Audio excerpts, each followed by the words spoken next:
Yolb, Wob, Kolber.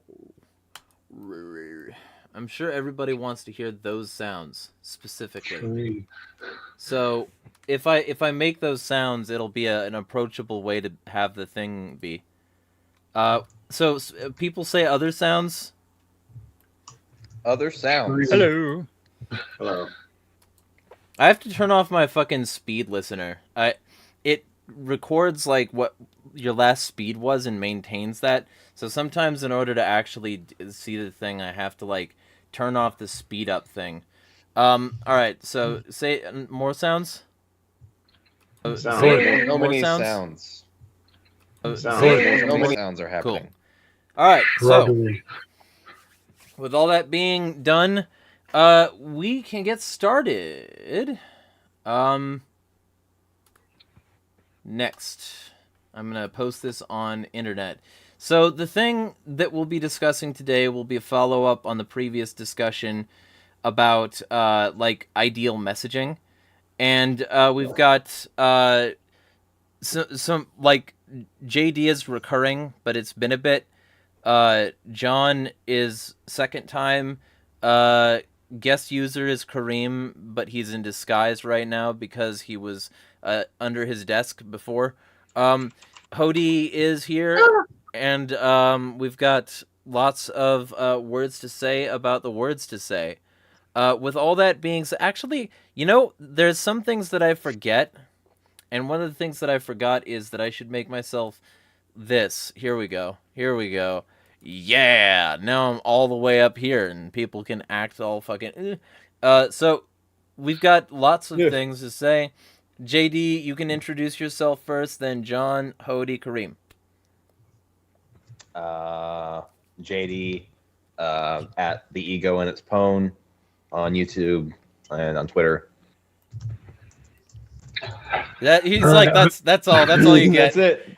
That's it. I'm a redhead. I got interests. This is like a video dating service. You got to give them more than that.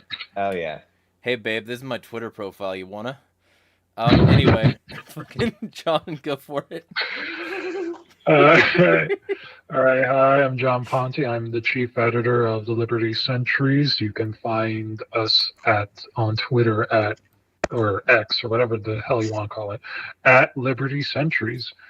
We also post our articles on Medium. We talk about libertarianism and anarchism in regards to theory and philosophy, and we also talk about current events happening within libertarianism, most recently with the Libertarian Party. Yeah, nobody calls it X except Elon because he has too many of them. Hody. Hey guys, I'm Hody Johns. I'm with the Love First Christians. This is going to be really awkward, but I'm just now having kind of a family emergency go down. Oh, so shit. I've got to leave. I know, I waited all that stuff. It was great meeting everybody here briefly. I at least I'm happy to be a cameo at the beginning of the film. I'm gonna be like what's his name at beginning of Godzilla, where he dies Bryan Cranston, where everybody's excited that he's in the movie and then he dies within like 3 minutes. I'm the Bryan Cranston of this. What's show. up? If you don't mind me asking, if there's anything you need, let us know. I will. It's stuff we can handle. It's family stuff. It's more like, it's not like kids bleeding out. It's like gotta take care of business that is somewhat time sensitive. So we'll be going for a bit if you decide you want to. So feel free to pop back in. Yeah, if I can, I will. I mean, all I'll say about messaging is one, personalize it to whoever you're talking about. Everybody wants to message generally, but the way all big change happens is when you message to people as individuals and treat them as individuals. And then the second thing I'll say is that don't be afraid to do the work and speak with your feet instead of your mouth. People hear that a lot better when they know you care about them. Jesus fed people during his most public, famous speech. Apostles healed people while they were busy bringing the message and converting. This is We should not be ashamed to do something similar. Help people get out of debt, help people get into their homes, love your kids, love your family, and that's the way you're going to find the most liberty in this lifetime. Thanks so much for having me, guys. I hope to show up later, but we'll see. Yeah, Best of we'll, luck. we'll be Have going a for a good night. couple 3 hours, so like I'll keep you posted. Hope everything works out well for you. Thank you. And if there's any business problems, always know you can seize the means of production, Howdy. So Kareem, I guess, because yeah, All right. I'm an ANCAP man.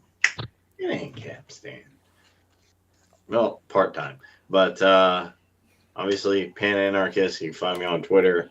I say crazy stuff on there all the time, but I try and make it fun. I do not have a alternate posting account to say funny stuff, but maybe I should.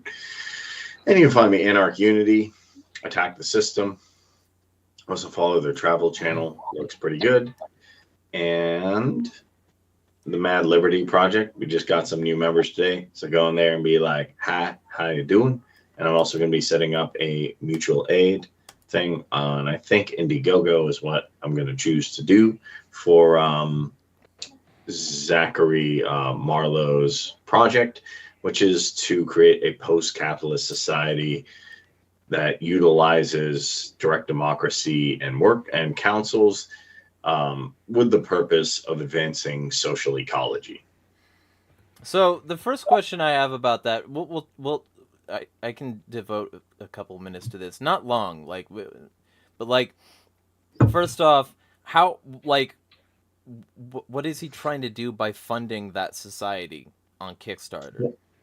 Well, essentially the idea is this: if you, like you say, I'm the whole bottom strip, like that's Right.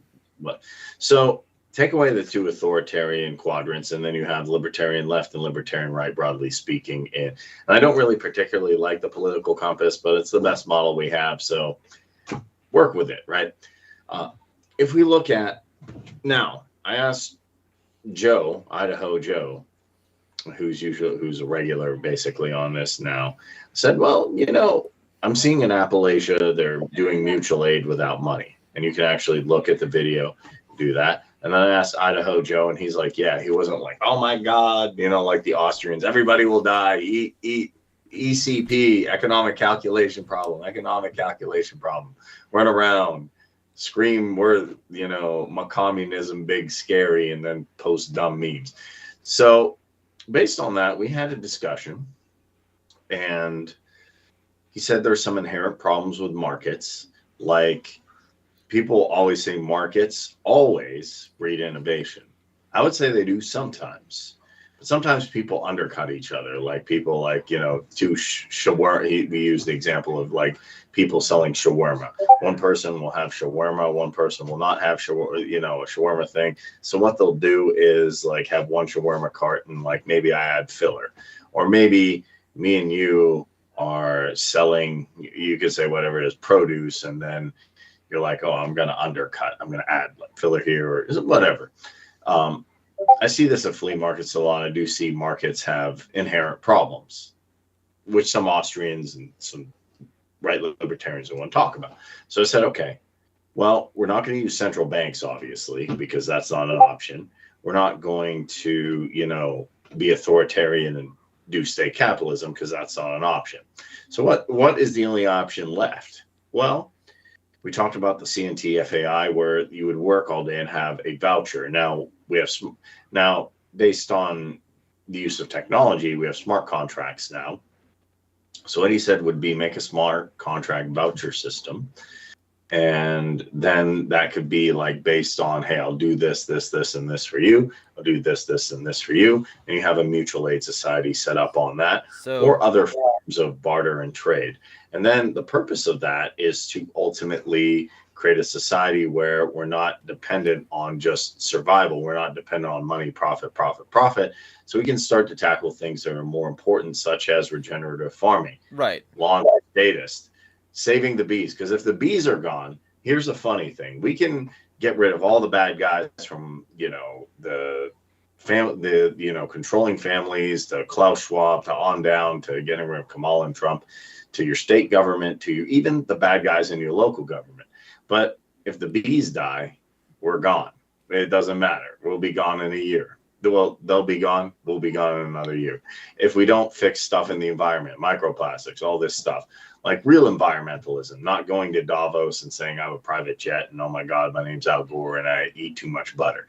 So that's not the best description I could have got, but basically the idea is get off the dependency of just pure profit and pure market economies where people undercut each other, so we can find a more egalitarian way to interact based on social trust on the blockchain, so we can then use those efforts to create regenerative practices, and also refi, which is a subset of DeFi, could be part of that. So his film is to show how that can be done and how different tribes in Africa are doing it, because the biggest thing people are always going to ask is, well, that's great. That's, like you said to me, going to Amazon workers and throwing Noam Chomsky is not going to work. But if I say, here's an example of something that works, you can unionize, they're like, oh, okay, here's an example.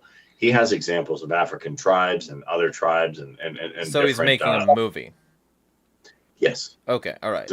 Real world case study examples. All right. Yeah. Because that's the thing I was wondering, if your Kickstarter is making the society. It doesn't sound like it is, but it might be an interesting movie. Yeah, well, here's the thing. If you show people actual societies, here's the problem I found with, people call it economic libertarianism or right libertarianism. There's good stuff there. I like Rothbard. I like Konkin. But here's the problem. When I go back, and aside from Kospaya and maybe Chiron, I don't have like a really good example. And people want like, hey, that's fine. You come to my door, knock on my door, talk about libertarianism or Rothbardianism. Show me an example society. I can't really do that very well on the right, but you can do that a lot better on the left. Here's an autonomous zone. Here's this society. Here's that society. They're not theory heavy, but they've done. Here's a co-op. Here's Cooperation Tulsa. Here's actual stuff that they've done. So if you show people I done stuff, they go, oh, you do stuff. Now I talked way too long, but that's the general idea. He wants to showcase in the film of how people are doing it, so people can say, wow, profit isn't the ultimate thing. Markets aren't the ultimate thing. The ultimate thing is cooperation to help one another and social ecology, so we don't die out. Yeah. Sorry, that was a lot. Well, hopefully that gives some background. What are his financial goals for it? Just like travel expenses and shit like that? Yeah, granted, he does not, and he's talked to me about this.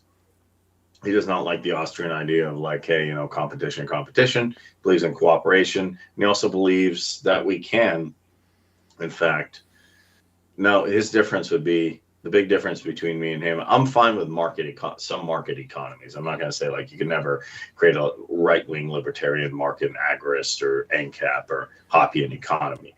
But he would say, hey, I guess the ultimate goal of moneyless society is exactly what it says, to create as many moneyless societies as possible where people cooperate.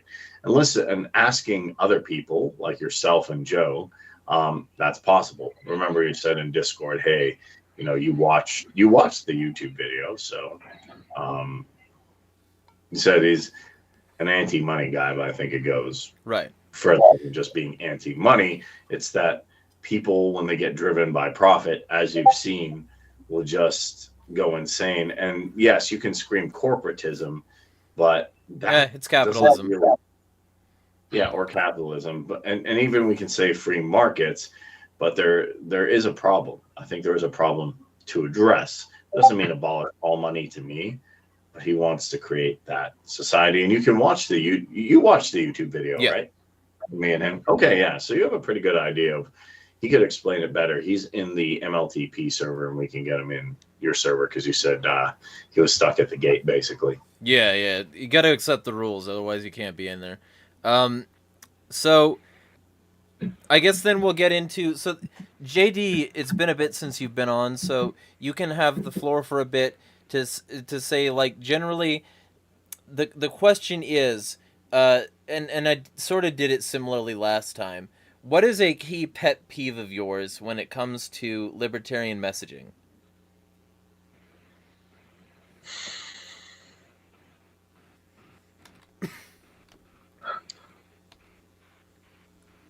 I guess there's a few things that come to mind, but I guess well,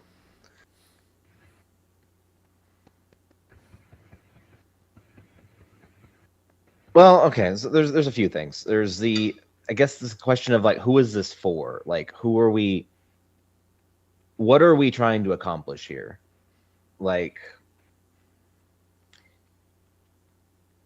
a lot of libertarians, like I truly I wonder like what is it that you're actually trying to accomplish here? If it's to change, if it's to like create like real change, I feel like you would be doing things differently. If it's just to make yourself feel good about yourself, look how smart I am. I understand economics, and I read lots of books, and I can pwn the leftists on Twitter. Then I guess stay the course. But like, if you want to like actually create real change, I feel like you would not be acting the way you are. Like you would I don't know, try to like reach people. You would try to communicate in a way that people would actually respond to, like positively. And what way do you like? I mean, throw a rock, obviously, but what way do you think is like counterproductive in the way that they're speaking? I mean, I'm generalizing the movement. Right. Like I said, like throw a rock, you can hit something wrong, but like. I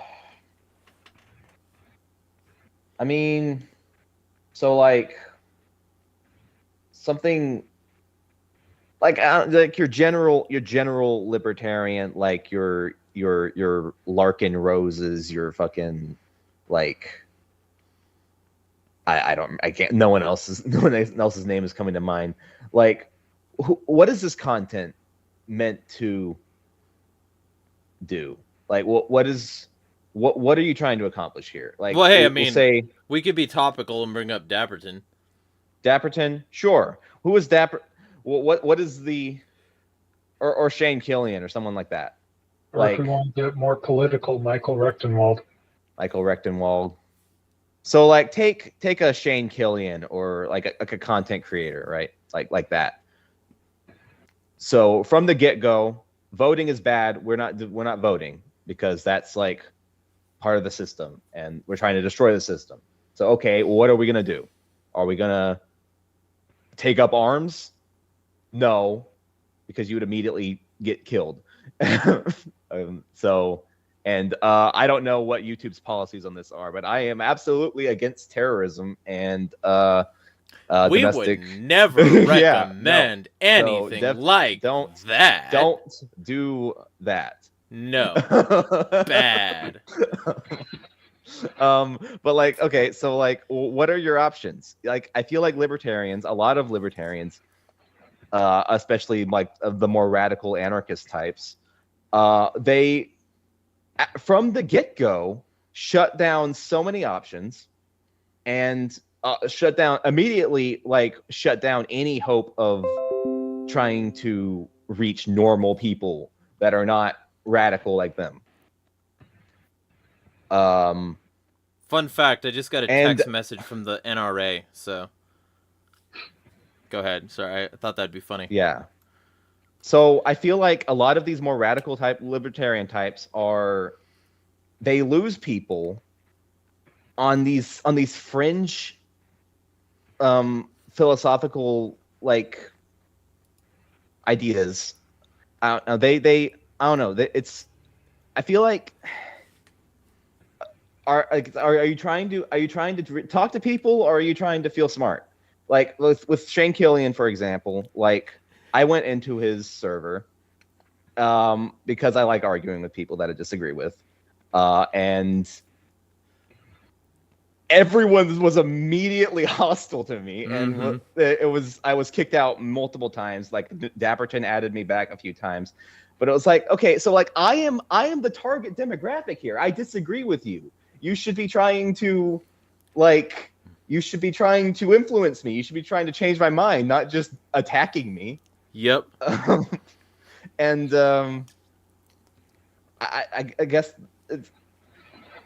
the goal here is just to sit in my little online bubble and just jerk off to how smart I am and never push the needle anywhere.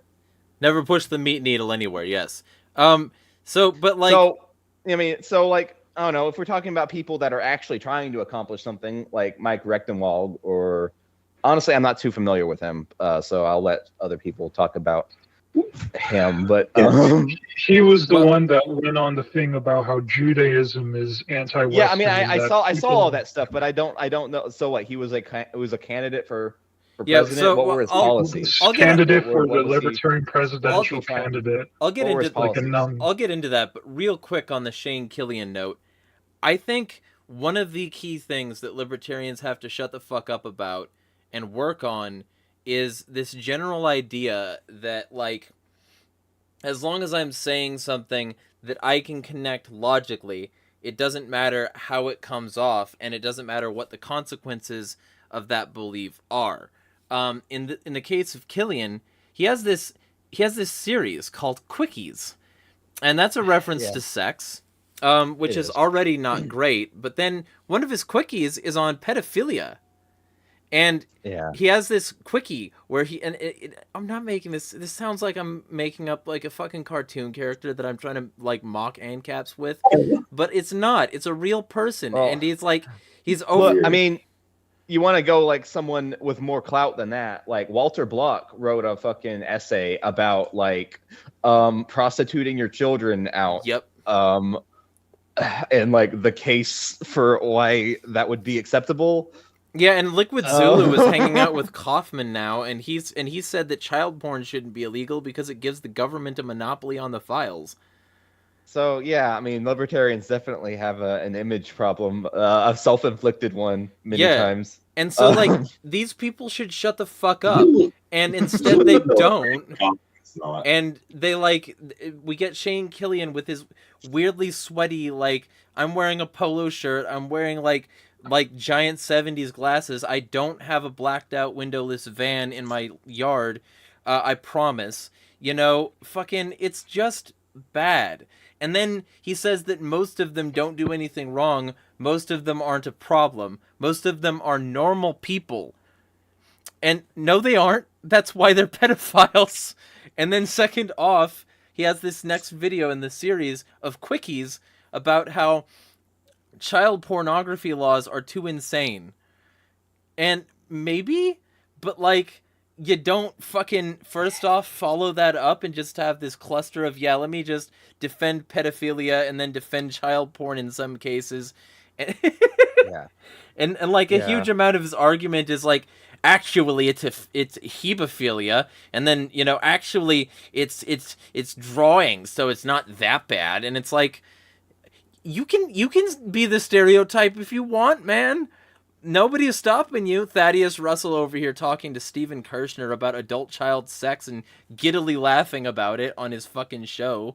And you can do that, but people shouldn't. And so, yeah, we can talk about Rechtenwald, but I thought I'd get It's also it's stupid as fuck. Why would you give the enemy ammunition Yes! to use against you?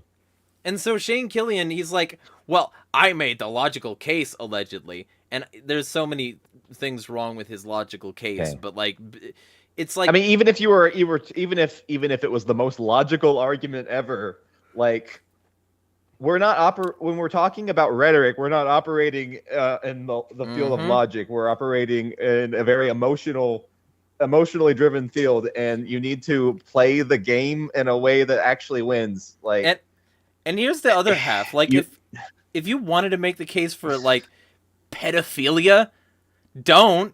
But also, if you somehow did, fucking, it's not a quickie. That's a complicated fucking topic, you cunt. And so the premise of his of that is also he has a series called How to Argue for Statism that I watched recently, and it's a very interesting set of it. Like, it's so Disconnected. so much like just masturbatory shit. It's like if you want to argue for something that I disagree with, you should argue, first of all, accept all of my premises are correct, And then Steel man a motherfucker. Like, you're trying to convince these people. Steel man a Yeah. motherfucker. Like, you can't start from, like, I watched this YouTube channel called Noodle, and he went over why the sequelitis by Aaron Hansen went over so poorly when he went over Ocarina of Time. And when he started his review of Ocarina of Time, by stereotyping everybody who could possibly leave a negative review of his review. And I mean, I thought the review was funny, but I'm also a cynical asshole. And maybe if you really wanted to convince people, you wouldn't start out with the cynical asshole approach. But, like, he did that, and then in the end run of it, he ended up with a bunch of people disliking him because he was, like, immediately antagonistic toward anyone who could possibly give him negative feedback for his review. But his review was accurate. I mean, it did make really good points, and if he didn't start it that way, he would have had better grounds. That was Noodle's argument. I think it was Noodle. I'm probably right. But, like, the general thing is that, like, so many of these libertarians, they're just, like, sweaty, maladjusted nerds who think that that's the way everybody else should be, and if they aren't, then they're just not advanced enough to understand, and therefore they're the people we should purge, and or, you know, it's basically like the kinds of people who would have been shoved into lockers being like, now I'm the locker shover, but it's in their mind because they don't even have political power. Yeah, and never will, because they lock themselves out of that option from the get-go. Like, you all take, like, if you go into like a random Shane Killian video and look in the comments, especially like the ones that have lots and lots of views, because those are people. The more people that see a video of his, the more people that disagree with it, because his takes are often insane. But like, you go into the comments, you see a comment, even just lightly disagreeing with him, like politely, he will immediately lose his mind, and it's just. That's one of my favorite things to do, is like just go through and just read through the chaos. I mean, I don't understand if he thinks that his activism is doing something. Like, I don't understand how he could think that, because I don't know how anybody point to it. Yeah. Let me see. Let's see. Well, no, I mean, you could do that, but I was saying, like, if his activism is working, he should be able to point to it. Yeah. But I mean, you could read some comments if you wanted. But the general point, so that dovetails nicely. All of this dovetails nicely into what we were discussing last time, because, like, generally speaking, libertarians have an approachability epidemic, and, like, I can even just point to an example of a motherfucker who is exactly the kind of piece of shit that I'm talking about. The Cajun Libertarian on Twitter, bouncing off about how, like, let me go scroll to the tweet. I've tweeted a lot today, but I have to scroll for a bit here. But, like, I think maybe there we go. It was 10. I had to scroll through so much just to get to fucking 10 hours ago. I need to be less online. So the thing he tweeted was a screenshot of a New York Times Instagram post saying 3% of U.S. high schoolers identify as transgender, first national survey finds. And he said, in a very normal and approachable and not at all weird bully way that isn't libertarian at all, 100% of said 3% should be bullied back into the closet. So, I replied, I'm a middle-aged man who thinks children different than me should be bullied. I'm a very serious human, take me seriously. And he replied to that with, not me, fellow high schoolers. Yes, that's much better than using guffed. You don't think this through. Spelled THRU. BC, you are not an intelligent human being. Thanks for playing. So, I'm not going to put them back in the closet, but I'm going to encourage their fellow high schoolers to bully them until they're back in the closet. Go fuck yourself, piece of shit. No. Like, this motherfucker wants to act like a Christian. You're not a Christian, you shitbag. And this is the kind of messaging that libertarians thrive on. And Mike Rechtenwald fucking trying to purge the Jews the other day was a perfect example of that. You know? Like, if they're trying to accomplish anything, it's sucking up to the right-wing authoritarians. That's it. Yeah, because they also make pro-Pinochet posts and pro-this and dictator. And that's also the problem, I think. Obviously, the left has a problem sucking up to tankies and Bernie Sanders and social democrats. And I'm not a huge fan of, like working with the millionaires and billionaires and all this stuff. But the right wing has an extremely, bad problem too. Like Michael Rechtenwald just going fucking, he's a Nazi. Just going bleh, and saying shit like that. Now you could say Zionism is incompatible with Western value, or values, or I would just say Zionism is just a fascist ideology. But yeah, you've got a mask.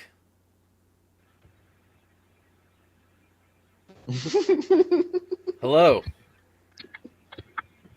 Is the surgery room down the hall? Okay. Just make sure you get prepped and draped before you get going. All right. Let's divert our attention from that. Whatever's happening there. Yeah, no idea. I'm kind of reminded of South Park. Anyway, that's the issue I had with Rechtenwald is the fact that he just went completely dumb, and it wouldn't, like, if it was a random LPMC member, it wouldn't have been that bad. I'm not saying that it would have been good, but if it was like a random LPMC dude like me, I'm not like super. They know who I am, but I don't have tons of influence. At You least weren't not chosen as the presidential pick for you're not for like a big faction in the not party. You're not one of the chosen people. I had to. not a chosen one of the chosen people. But no, this was a potential candidate. Now, can you imagine? Yeah. Now, I'm not saying that I actually voted for Rechtenwald too, which sucked, because here's the problem. Imagine if Rechtenwald was actually picked as the presidential candidate, and he says shit like that. Like, that would be a PR design. Like, people are saying, oh, when Joe Jorgensen said this or that, or when Gary Johnson got high and didn't know where Aleppo. Actually, people gave me hell for that. They're like, Gary Johnson doesn't know where Aleppo is, and he gets high all the time. I'm like, Rechtenwald literally got high when he was supposed to put an important speech because he screwed up with a gummy. Mm-hmm. Yeah. But people gave me, like, Gary Johnson's an idiot. He doesn't know where Aleppo is. I'm like, can't bomb it if you don't know where it is. And then people gave me hell over Joe Jorgensen saying we have to be actively anti-racist. I'm like, why is that a problem? Like, oh, well, she's woke. She likes BLM. And first but of all, I want to be a racist, God damn it. Yeah, and then I asked, I'm just curious, Joe, what happened? And she said a staffer wrote that. So, doesn't, like, and that was bad. Imagine Michael Rechtenwald running for president, and everybody's giving Chase shit. They're like, oh, Chase is this, and he went to a parade. And no, I mean, at that point, even if that messaging is bad, and I don't think it is, like, you own it. You don't throw your staffers under the bus. What? but like, okay, regardless, but everybody's giving it. But fast forward to today, everybody's saying Chase is this and Chase is that, and Chase is I've heard all the dumb stuff. Chase is, grooming. Like, he took a picture with a kid, and then they're like, oh, he's grooming. Oh, Chase is a gay race communist. What does that even mean? I don't know. But, like, they're just pulling and then people are just saying Chase is a weak man and Chase isn't this. I don't know what they want. Like, he hasn't said anything bad other than maybe he's a minarchist, and I prefer him to be an anarchist. But Chase hasn't gone on a tirade of saying, well, we need to kick all the Jews out. Judaism's not compatible. We need to kick all the Jews. I think Kaufman makes it worse, and he's like, well, having a Christian nationalists want their own state, so Zionists can have their own state. Come on, woo! And I'm like, wow, way to make it bad. Way to make a bad statement worse. Like, endorse one bad ideology over another bad ideology. And I think those are huge problems. Does the left have messaging problems? Yeah, but Rechtenwald going full herpy-derpy Does not help anybody. You should just say Nazi though. Like he's not just Yeah. being stupid. He knows what he's doing. Full Nazi, yeah. He went German National Socialist on that. Like, let's kick out the Jew. I'm like, holy shit, man. The thing when it comes to communication that's occurring within the Libertarian Party is that at least on the higher levels, we have issues in regards to the communication being not, appealing to like the common person. It's not trying to talk within their common experience in a positive way. It's overall, like, granted, there's the thing about taxes, there's a thing about this kind of stuff, so on and so forth. But there's an issue where there's a disconnect with the general populace. You're not really like, there's a specific term for it that I don't remember. You're not really communicating with them in a way that like has some concreteness to it, in enough of a way that makes people passionate and has the regular voter thinking maybe we should give them a chance. Or the regular non-voter. Or a non-voter. Yeah, that too. You go to a more local level, let's say, for example, in the state of Florida, there is Matt Johnson, who is running for the Senate House. His messaging is a bit of a standard politician kind of messaging, but at least it's better. It's trying to focus on issues that are influencing the area, talking about the amendments that are on the ballots, and with the recent hurricane, showing how he's actually helping neighbors out, which is good PR, simply put. You have actual pictures of you trying to help your neighbors out after a disaster that you've lived through. And generally, libertarians should be like that. Now, if that can be connected to the more general sphere as well, not just communicating through social medias, but also talking with people face to face, and of course, working with organizations as well, not just specifically libertarian organizations, but general charity organizations along the lines, or like volunteer organizations, that can help interface with more people. When it comes to the national level, there's that issue. There's the issue of sort of interfacing not really with normal people, it's interfacing more towards the extreme level, and specifically more towards the right. You generally see it where the type of communication they're having, even if the official channels might just be vague and just do the general spiel. When it comes to the people who make up that organization, whether it's Angela McArdle, or Adrian Maligon, or that kind of people, fucking Maligon, that name. You tend to have a leaning towards the right.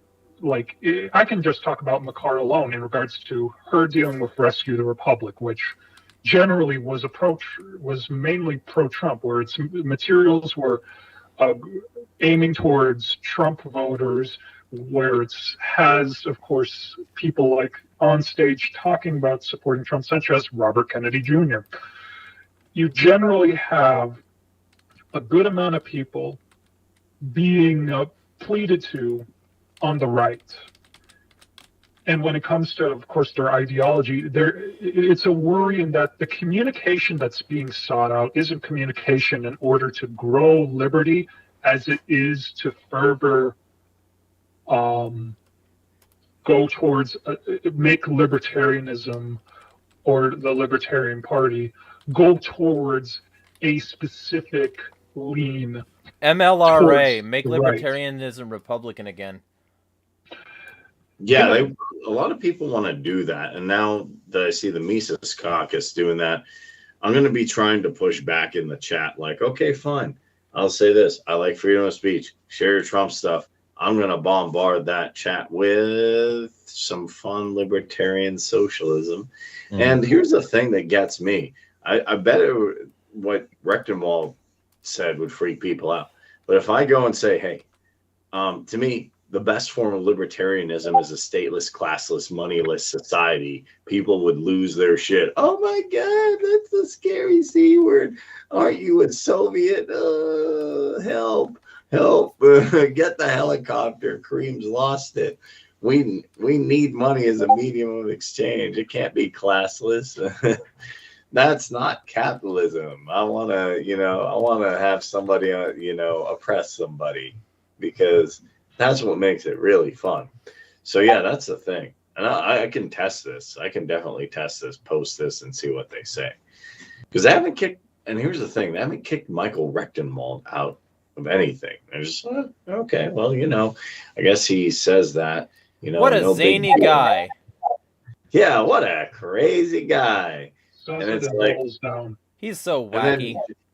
And then Jeremiah's like, Malay bad. They're like, what? Why you say that? Get out of here. Or other people question, like, hey, I don't think we should support Republicans. Like, oh, okay. Well, thanks for your input. Bye.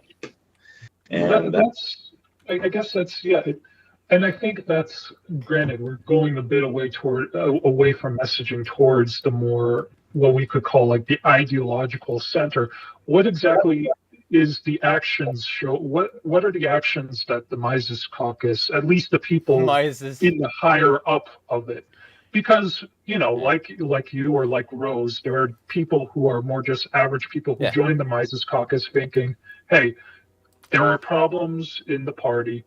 We want to make it so both it is a successful party and able to spread libertarian messaging, as well as help create maybe libertarian organizations, and thus from the smaller point create a broader libertarian society, while also doing it in a more radical way, not just dealing with the political process of elections or of candidates voting, stuff like that, but also in regards to maybe talking about the economic basis of it, but also about the social basis, and maybe trying to make it so the organization moves towards not just a specific pigeonhole of electoralism to a broader, more radical sphere. And the Mises Caucus, at least, seems to have failed on that front by going towards more of the right and and keeping to a kind of electoralism that is leaning towards the right. Again, we can speak about Angela McArdle in regards to her sucking up to Trump, let's say, or sucking up to Robert F. Kennedy Jr. And in regards to, of course, the specific things she said, where remember on the specific thing of Tim Pool, she pushed an anti-Semitic theory of medicine known as German New Medicine, which is also pseudoscientific. It's not really as a form of holistic medicine that, in denying parts of like tested true science, does more harm to people, such as in the case of a child not being treated for her cancer. That is what happens in regards to that kind of medicine that she is advocating for, and which the creator said was a response to what he claimed was Jewish medicine trying to weaken the Aryan race, which is just the modern idea that bacteria and viruses get you sick and are not very good and should be treated against. So you have that ideological basis that then informs their kind of communication, I would say. It informs their communication so that they're bad communicators when they're trying to talk to the average person and trying to actually help move the average person, say, to something that is more radically libertarian, in trying to think, hey, you can live for yourself, you can be able to do things without government, but also we should treat other people like people. We should be able to treat them and ally with them as if brothers in arms, if we want to talk in a Christian sense. We are all brothers and sisters, and like connecting together on that grounds as children, as either children of God, children of the human race, whatever the fuck you want to put it, excuse my French. They're not communicating in the way in order to unify people, So to be more libertarian, because I would say libertarianism is not just whether you want the government big or small. Libertarianism is a way of life in which are you helping to support not only your own rights and your own flourishing, but the flourishing and rights of your fellow human being. They're not focusing on that kind of messaging in order to radicalize people to libertarianism, to educate them while also helping them find alternatives to support themselves and their families. No, they are finding ways in which specifically to focus on an enemy, whether that would be in regards to Rechtenwald, trans people, or and with the Mises Caucus as well, in regards to trans people, in regards to immigrants and immigration, in regards to, of course, recently, the Jews. The messaging, that's not necessarily going to work with the average person, or if it does work with the average person, it works in a way to stoke up the fires of resentment and hatred, and thus create an enemy class with which to blame all the problems of society on, which to otherize, which to ostracize. And then if you're creating a base from that, that's of course going to appeal mainly to the right. You want to know why? Because it is the creation of an enemy class, and granted, liberals are going to also do that too sometimes, because liberalism is not immune to what I would say is fascism. It is the arguing for fascism, maybe unconsciously, because a conservative, a liberal, or a libertarian that is trying to otherize the enemy to make the other person seem inhuman, not necessarily for moral wrongs. You know, if someone rapes, I don't know if I can use that on YouTube. Yeah, if someone rapes a kid, that's a morally horrible person. You can call that person a morally horrible person. You don't necessarily otherize them. You just call them, they're a shitbag of a human being. But that is based on their actions. Fascism works by connecting it with identity, not justly. They blame the identity for the wrongs of society.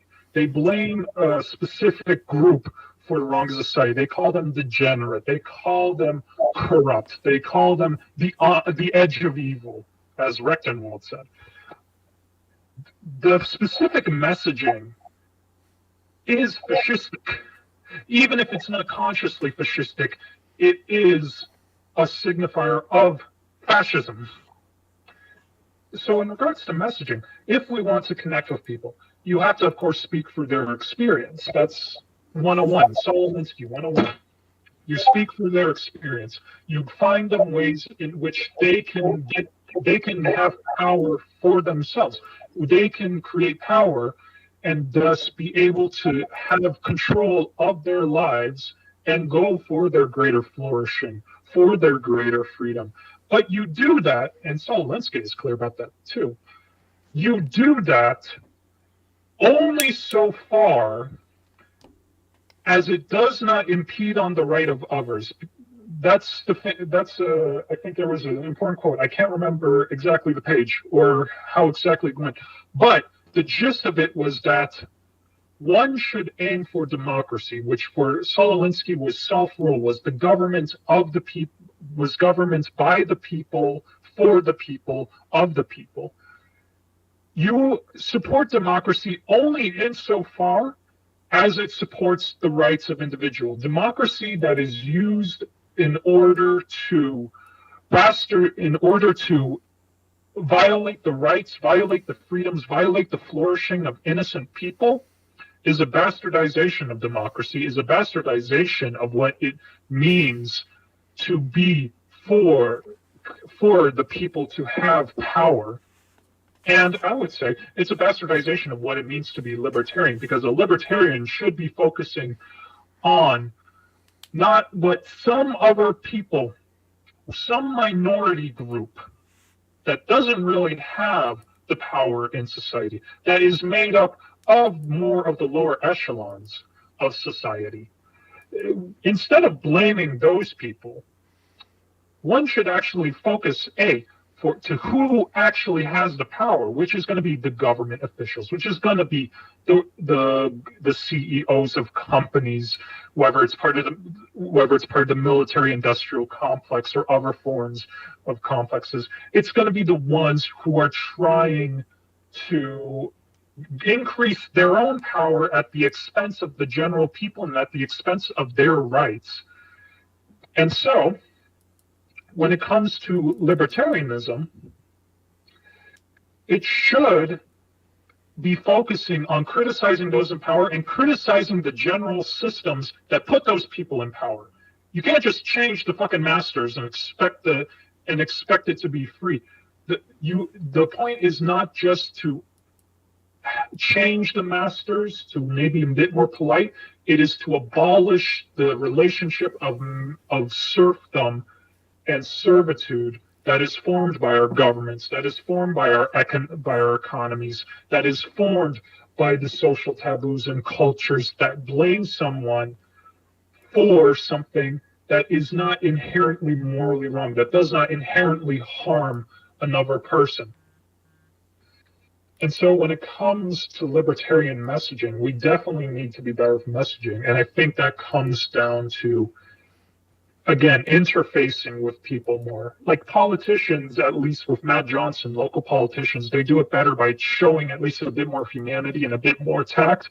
But it also needs to be, we have to communicate with other people as people, and also to have it in a way that they are involved in the process of power, in the process of forming and dealing with the issues of society.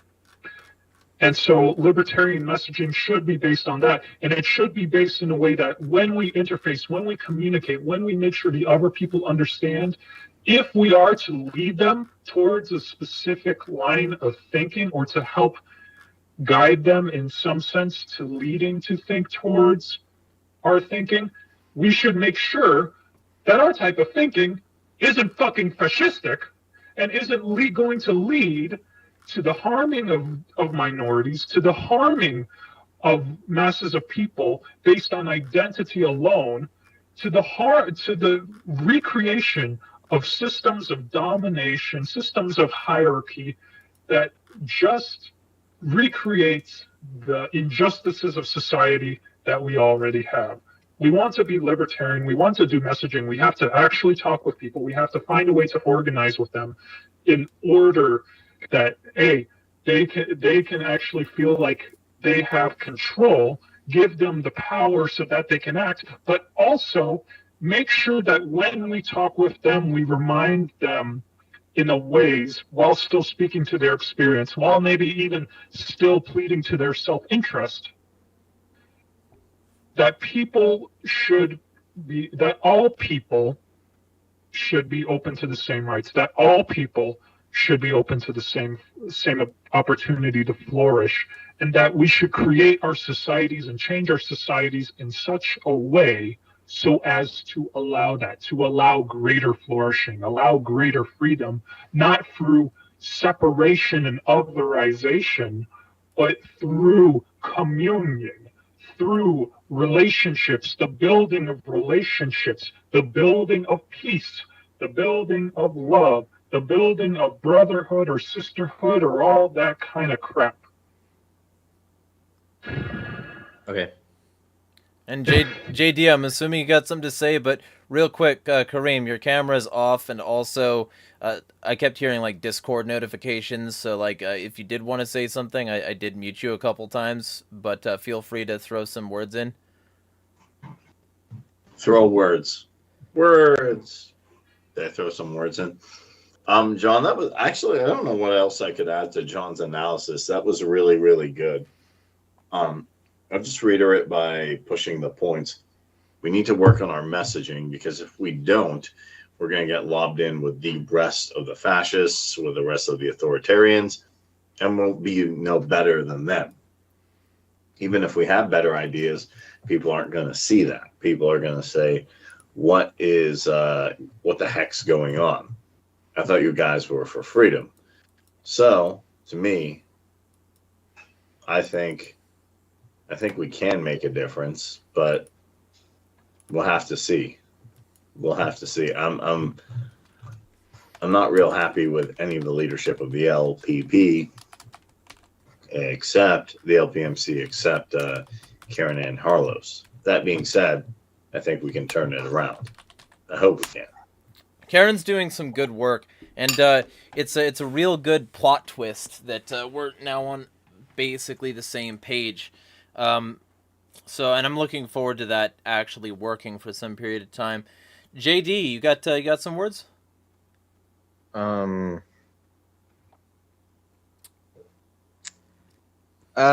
I guess what it seems like the current establishment of the LP, their strategy is to try to appeal to Republican voters by making the LP more right wing, and I think that and that the rationale for that move seems to be in part that they think that Republicans are closer to libertarian values than Democrats. And I mean, even if that rationale was accurate, which I don't know, maybe it is, maybe it isn't.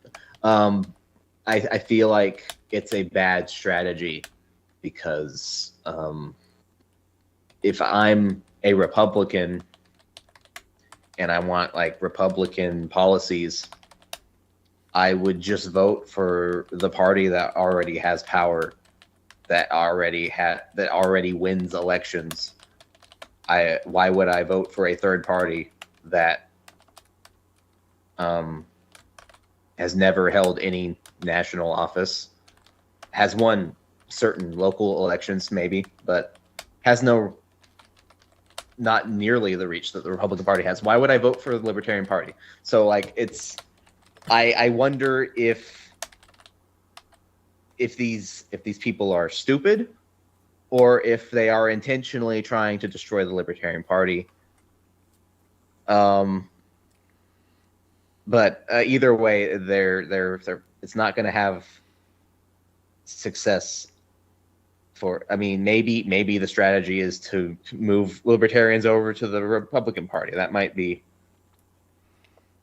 their strategy. I don't know how many extra votes that'll get the Republicans, but Well, either way, it's not going to result in success for a libertarian candidate. Well, the thing that they want to do, and this is what they want to do, they want to take like existing libertarian movement, purge the leftists through a campaign of propaganda against them, and physical action that backs up that propaganda in a variety of ways and places and positions. And then they want to claim that because the leftists were gone because of our libertarianism, clearly our libertarianism is the right libertarianism, and it's right libertarianism. And therefore, if you want real right-wing candidates, you can go through the Libertarian Party to get them, and we'll also work with your other right-wing candidates in the name of getting relevance. It's a really disgusting strategy that basically says we're going to isolate our power by cutting off a wing, and then, like, while we purge all of these people who are undesirable and who would maybe get in the way of our particular, like, persuasion of power, will, like, you know, basically work with whatever, like, present authorities we need to in order to maintain and strengthen our power. It's the rum purge. They're doing a rum purge, where Hitler cut off the right wing, the left wing of the Nazi Party, and like purged Ernst Röhm and the like sort of socialist end of it, as socialist as you can get, while, you know, crushing unions and slashing minority rights and being a piece of shit. Those weren't real socialists, as any actual socialist would tell you. But like the general thing is, when it comes down to it, that was the leftist end of Nazis. That was the social end of it. And he cut it off because he needed an alliance with the military powers, and those were overwhelmingly right-wing. And they didn't want people to get in the way of their ability to use their military power to purge the Untermensch. And so they dealt with that by purging what the party would consider the party's Untermensch. And that's part of fascism's inherent flaw. They could have had a significant amount more power had they kept more people in their ranks, and they could have used that power in a way that might have meant that they didn't want to, the world didn't want to fight them. But instead, they purged a huge amount of people because they were potentially going to get in the way, and they then had a much smaller amount of people to fight off the allies with, proverbially speaking. And I'm not saying, hey, learn from your mistakes, Nazis, do better next time. I'm saying that we should do better than the Nazis and not fall victim to their same failed strategies that are going to cause a very similar problem for libertarians and anarchists and shit. We shouldn't cut off a huge group of people, especially since those people have a huge amount of actual salient reasonable knowledge, and then say, well, we now no longer have these people. Now we need to rely on the right, and the authoritarian wing of the right in order to get what we need. They purged so many people that they lost paying members, they lost support, they lost a huge amount of voting base, and then they were like, well, we're broke and we have nobody. We need relevance. How do we get that? Do we apologize and try to fix our shit? No. Trump. So there is a strategy there. It's just the Nazi one. So it shouldn't be a surprise that they're working with people who are being overt Nazis now.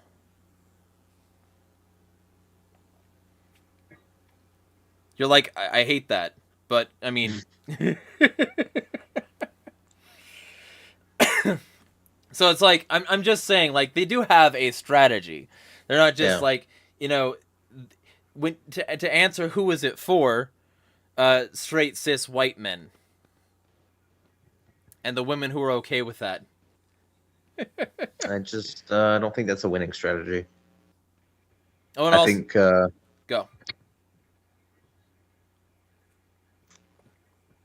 I don't know. I think that's not in the long term. I don't think that's a winning strategy. It's a winning strategy to get positions in Republican cabinets, sell books and podcasts and shit like that. Yeah. That's the main thing. What exactly does it mean to win in this situation? At least with McCardle, I think, and I've written an article already about this. She has enough of a corruption issue where she will use party resources such as the emailing list, such as authorization of tabling, to a rally ran by an organization that she is the co-founder of.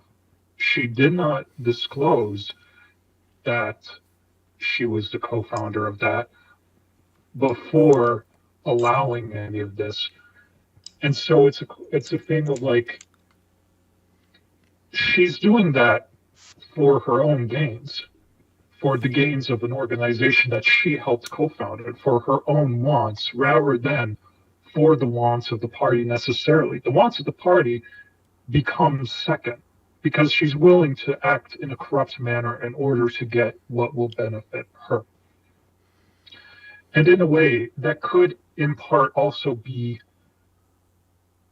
a particular instance of a greater indictment that can be made of right libertarianism in regards to its, and I think Joe talked about it last stream, the selfishness that can come with right libertarian ideology.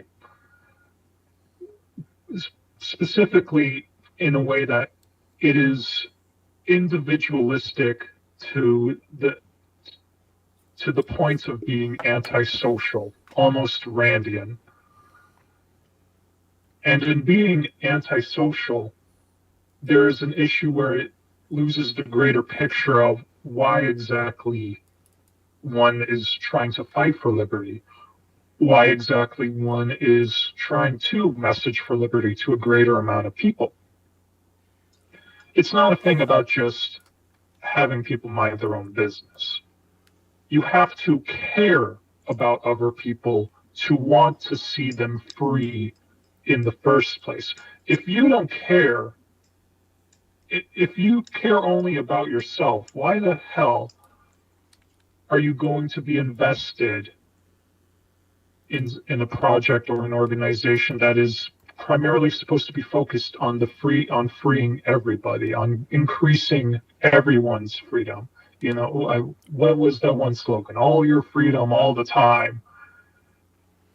If the purpose of the people in charge is not to increase the liberty of other people, and if they do not have a care enough for other people to want to increase their liberty, to want to fight for the liberty and well-being of other people, even in a selfish way, because people can be empathetic and that empathy is selfish. If people don't care, why should they be the leaders? Mm-hmm. Why should they be in charge of the messaging in the first place? That apathy is So- going to translate. So, the apathy will translate. So I think, in essence, when we talk about the problem with libertarian messaging, we are not just talking about a specific microcosm of things that go wrong. It's like a pinpoint focus that can be useful, but it's a symbolic of a general problem within leadership Right. to be more focused on oneself. And it's not absolute. I'm not going to claim it's absolute because I think the people, they're human still. They're going to care about other people. Also, only Like- Sith deal in absolutes, except that absolute and all the other ones. So, in regards to, like, for example, Pat Ford, he is I forget if he's an at-large. No, he's either an at-large member or regional representative. Well, statistically, on the- Libertarian Party members are at least obese. I don't really. Yeah, I'm fat. Yeah. Sorry, go ahead. Pat Ford is an at-large. He helps run Libertarian Mutual Aid, which is Right. a mutual aid network. So he does care about people. He does have some sense to care. He wouldn't have created that. And I think when you have more people like that, and where it's applied in a way to be critical of certain things and to be able to find all the different alternatives and try to find the best one that won't necessarily help the opposite, won't necessarily help those who are aiming for less libertarian goals, such as with the Republican Party or with Trump. There needs to be, in some sense, a consistency of the leadership so that it is leadership through service, first and foremost, through representing the wants of the constituents and the wants of people in general, and also doing it in a way to not just focus on their wants, but also their needs for freedom and their need for flourishing. So in that sense, I think we have to look at it not just as a communication issue, but also as an issue of leadership and an issue of communion and of being with people in such a way that basically it all fits together. If we have better communication, that it's going to be a small part in having better communion with people, and when we have to be better communicators, we can't just be politicians.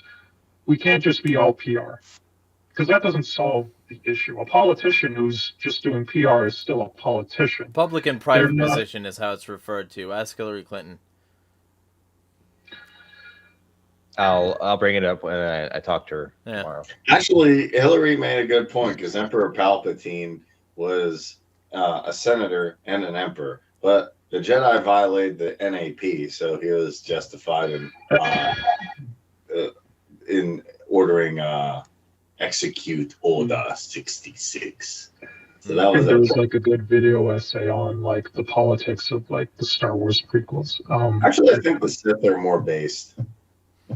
Well, I certainly like I vibe more with that because I'm a hateful motherfucker. But like, so what were you gonna say, John? Let me get back my train of thought. Pat Ford actually cares. Pat Ford does seem to actually care. Yes, I think that's part of it, and I think other members of the LNC also care. Even McCardle, to a small extent, it seems to have some sort of care. But the issue is, I think, not only that with McCardle specifically, she is willing to bypass the like lawful ways in which the Libertarian Party is supposed to function, in which she is supposed to do her use her authority. She did it in a way that like benefited herself specifically and benefited an organization that she helped co-found. And so you have to have it where we need to have a balance where there's a consistency in regards to caring first and foremost, not for your own needs, but for the needs of your constituents and for, if you are in a position of authority, to best serve them first and foremost before serving yourself. You mean be a representative if you're going to be part of a representative political system? Crazy, I know. And when it comes, and I guess I don't know, I think I started like rambling a bit and lost my main train of thought. But when it comes to leadership, then leadership should be first and foremost about service. And then you connect that with communication. You interface with a person as a human being, and you show your honesty by, of course, communicating like a human being, but communicating like a good human being and communicating like someone who does care about other people's issues and maybe shares in being against those issues and thus wanting to fight on and thus showing understanding and wanting to fight on that person's side. So you can't just be a politician about it. Politicians generally, like maybe stereotypically, tend to have a thing about PR where they will say certain stuff that may seem nice, but then they don't really follow up on their word because they're not so much as focused on trying to serve the people as they are more focused on getting the position. And so you need to have that balance where you can communicate well so that the person understands you and the person would want to be friendly with you or be in alliance with you because you understand their needs and you have a plan actually to solve their needs, and you want to also, as by leading through service, you not only act as a leader in helping to push those needs, but if we take it further in a libertarian basis to give power back directly to the people, leadership through service acts in a way where you are not solving the issue for the other person, but you are helping the person solve the issue for themselves.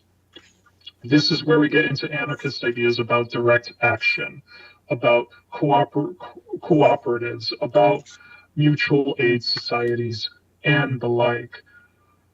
You're giving power back to the people, and you're helping them to use that power for greater freedom, for greater flourishing. And so an important part of that is communication. The important part of that is making sure that you are listening to them, you are understanding them, you're within their realm of experience, and you help point them in the ways, maybe not directly, but help point them in the ways towards a direction that could solve their problems, but leave it to them first and foremost to make the choice of how to solve the problems. Maybe they'll be in agreement with you. Maybe they won't, and they'll find a better way, with which you can be honest and say, oh, that's a better way. We can go with that. You know, again, like as JD showed, Saul Alinsky's rules for radicals. He talks a good amount about this, even if he's not a libertarian per se.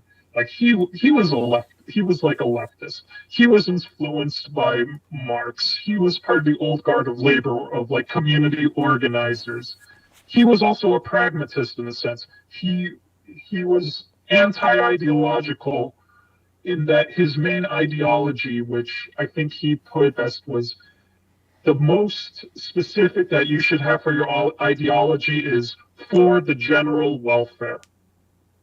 His main focus was on helping the people organize in a way that they have the power, that they feel they have the power and are making the choices, and thus build their own independence, build their own self-reliance. You can't do that if you're a bad communicator. You can't do that if you're just trying to be a politician and like kiss ass to a certain segment of the population just so you can get more power. The point is not that you should be getting power for yourself. The point is you should be getting power for the people to better get their needs and solve their needs. And Right. so when it comes to communication, trying to be on topic.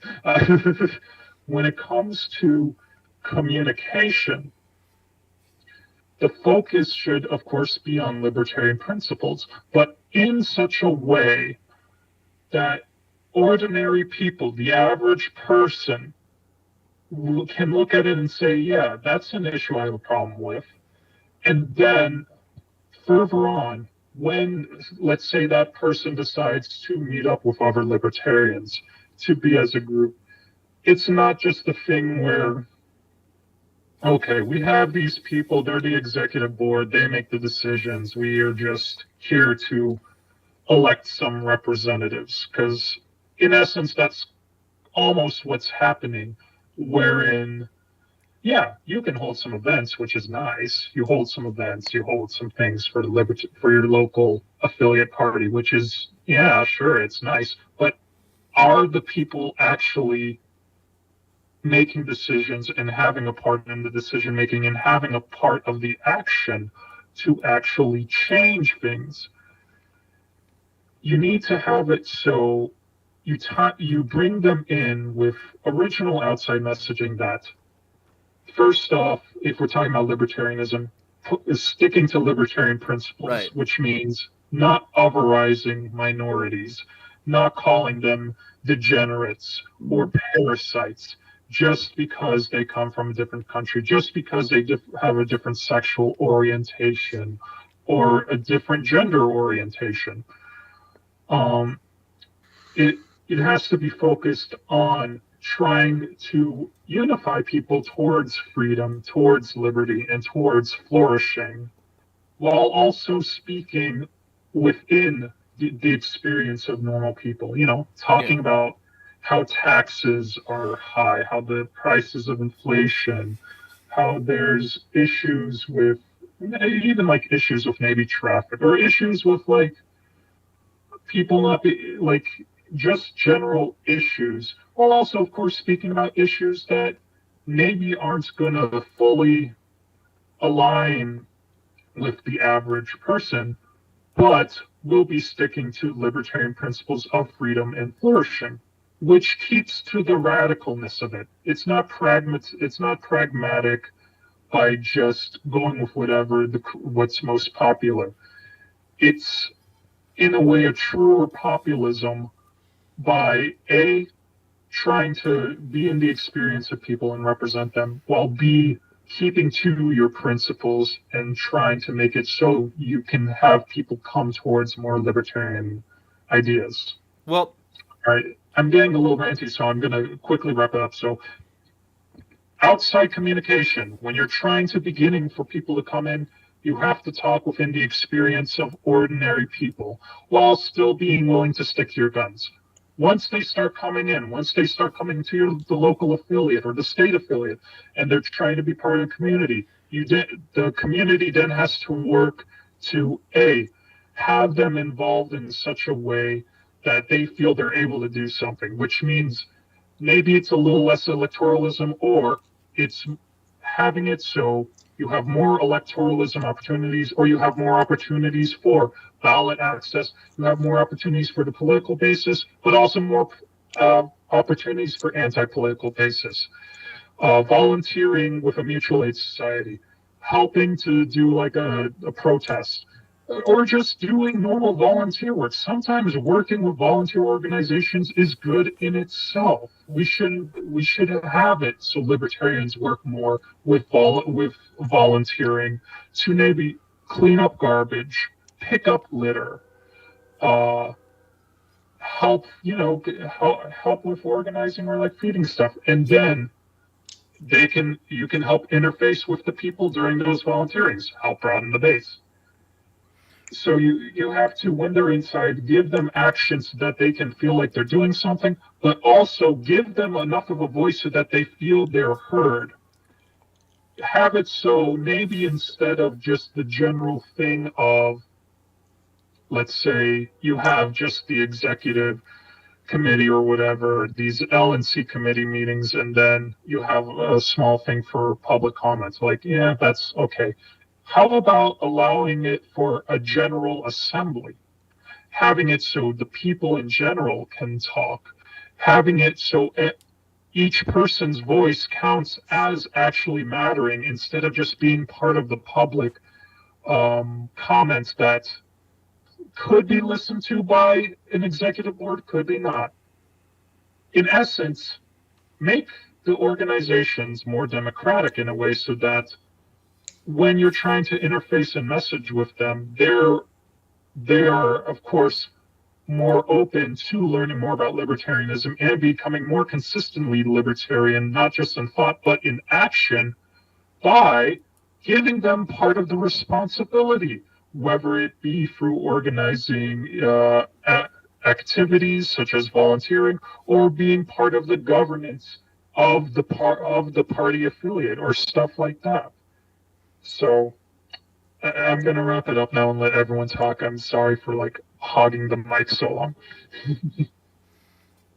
I mean, you haven't been on this like this is your second time, so I normally try to like balance it out in some aspects because I want people who like have talked here less in general to be able to speak more so that they can get their perspective out there. Like more participation on the channel will mean more balance. Like and like later on, I'll try to like balance it more and like throw it to more people more of the time, but like for now, like I figured that was a good way to introduce people to your like general mentality should you show up to another one of these.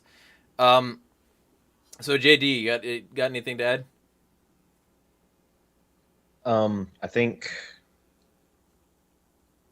if we want to talk about like a useful strategy for messaging and just for, I don't know, and just in general, I think, and this is going to be a very unpopular take, but I think we should, instead of dividing ourselves from the left, I think we should try to work with the left on things that libertarians and the progressive left agree on. And there are quite a few things that these two groups agree on. And I feel like if we could work together and form some kind of broad coalition and accomplish the things that we agree on, even if that goes nowhere after that, even if we part ways after that, I feel like we would all be better off in the end for having these goals met. I'm talking about things like ending the wars, ending the drug war, getting police reform, and making it so there aren't all these no-knock raids and people showing up at doors at 4 a.m. and just shooting everyone. Like, I'm talking about, I don't know, ending welfare for corporations, corporate welfare, fucking like bailouts and shit. Both the right and the left, libertarians and progressives are against that. That's like an easy win. Yeah. I mean, it's not an easy win because like corporations would lobby against, but like it's a whole fight. But like that's something we can work on. Well, and like, so it's one of the things. It's that we're not going to agree on taxes in general. Definitely not. So I think we don't talk about that. We talk about the things we agree on. We work on the things we agree on. And maybe, it's like a rainbow coalition type thing.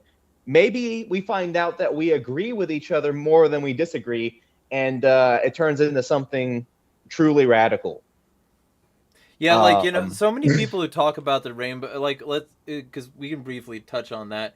Some of the people who talk about the Rainbow Coalition pretend that it's like some institution where like open Klan members were working with the Black Panthers or whatever. And it's like, no, it wasn't. You had to denounce all of that shit in order to work with the Rainbow Coalition. So it's like you had to become somewhat like more left friendly, or the left wouldn't fucking be friendly with you for some reason. And so like it's that, and then it's like the libertarians, they want to pretend that Trump had no new wars. Like, no new wars where? The fucking Iranian assassinations, the ending of the drone transparency program so that he could break the drone records in peace. Like I mean, he could have ended the war in Yemen and actively did not. He could have ended the war in Somalia. Nobody knows that like AFRICOM still keeps U.S. boots on the ground in fucking Somalia. We could not be there, but Trump didn't get us out. Trump was all like, "Oh, I'm gonna get us out of Afghanistan." You know, he didn't get us out of Afghanistan. He's like, "Oh, I'm gonna get us out of these unnecessary wars." But he kept us in Yemen. He kept us in Libya. He kept us in Somalia. He kept us in Afghanistan. He kept us all of these places. Well, I know why, for the one. You're free to say, but I feel like you're gonna say something that's like, go for it. Say something that's what? No, he go. As one person so eloquently put it in the comment section. He started a war. Iran declined the invitation. And I'm like, yeah, that's a really good way to put it. I was also going to make a joke, but not entirely. Yeah, it's not entirely of a joke. Fine, you won that argument on Keybase. Somalia is not anarchy, but regional warlords, having the option of regional warlords and no centralization is better than what the founding fathers came up with. I mean, I think the founding fathers were regional warlords, but we can have that debate on another day. I agree with you. So, all right. Well, the general thing, but the general thing is that like we're talking messaging here, and so like the general appropriate messaging isn't, hey, let's go get some warlords. That's not going to sell the common person, yo. But like, so the thing is though, he didn't do that. He's talking about freeing Ross now, but he was talking about executing drug dealers before. He's like still talking about doing that. He's still talking about using the death penalty. I think specifically in regards to drug dealing. And like he says, I'm gonna get us out of. I think it's in Project 2025 too, but I don't remember. I think it is, but like. Yeah. Fucking he's talking about like, I'm gonna get us out of the wars, but he's a Zionist hawk. I'm gonna get us out of it with $1 million from AIPAC. I'm gonna get us out of the wars in Ukraine, but he's probably gonna do that by siding with Putin. That's not a good way to establish relations going forward. It's just a good way to make sure that you look good and that your position stays powerful. And what I'm guessing is that if he did do that, there would be some sort of deal that, this mass of because that's part of the reason Russia's doing all this is because like they have to establish regional dominance now that basically the ice caps are melting up there because of global warming. And so they have this brand new shipping route, and they don't have to rely on NATO-patrolled shipping routes anymore. And now they also have all these resources coming out of these literal melting ice caps with literal fucking gold mines of resources, oils, metals, bunch of different shit. And so now they have the ability to be less reliant on the Western hegemony, and they're going to seize on that.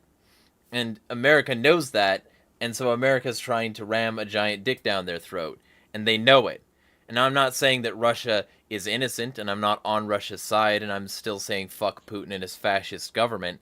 But what I am saying is that there's a reason that all these things fucking escalated, and it's because the U.S. needs to maintain regional dominance, and Trump did not have anything to do with stopping that. Trump did not reduce U.S. regional dominance. Oh, your mic is fucked up.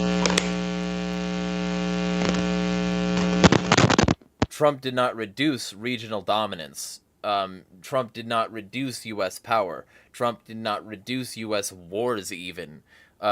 No new wars when we're at war with fucking, checks notes, fucking everyone, is not an accomplishment. Maybe we should have, like, one or less wars, you know?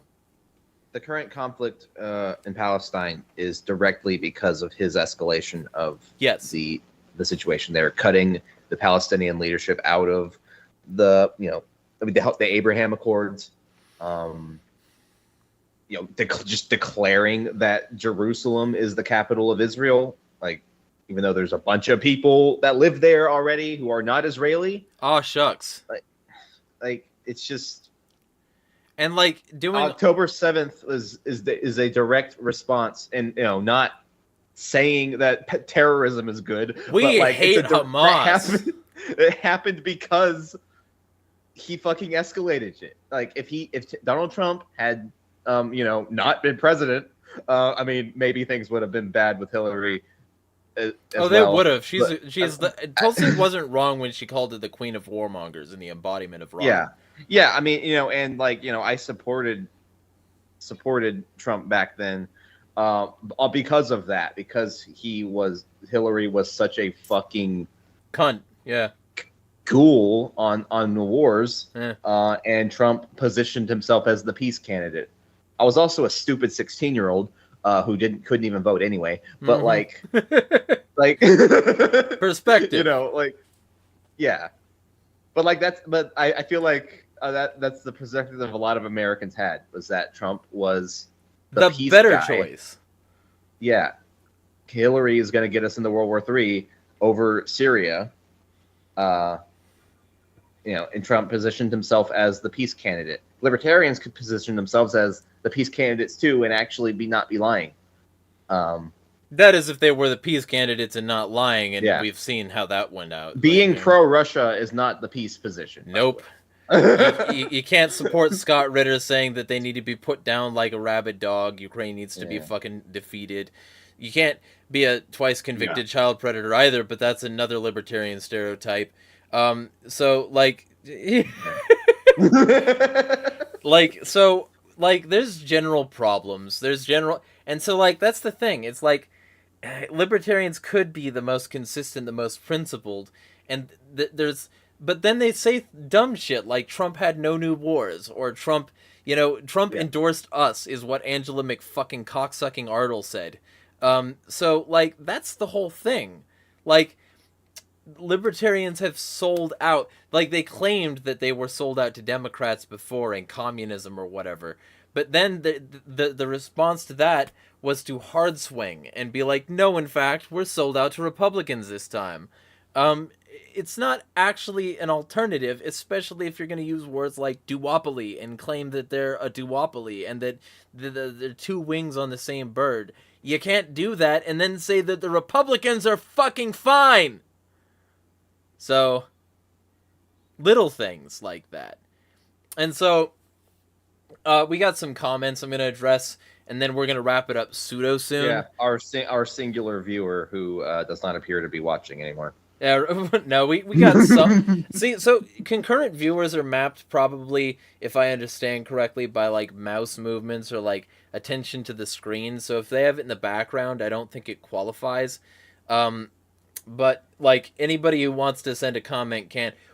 The last comment was from Benjamin Adut saying, "What the fuck is this shit?" This is What? YouTube. I'm only seeing comments from Archie Flower. You got to click live chat instead of top chat. Oh. Why the fuck would YouTube do that? Yeah.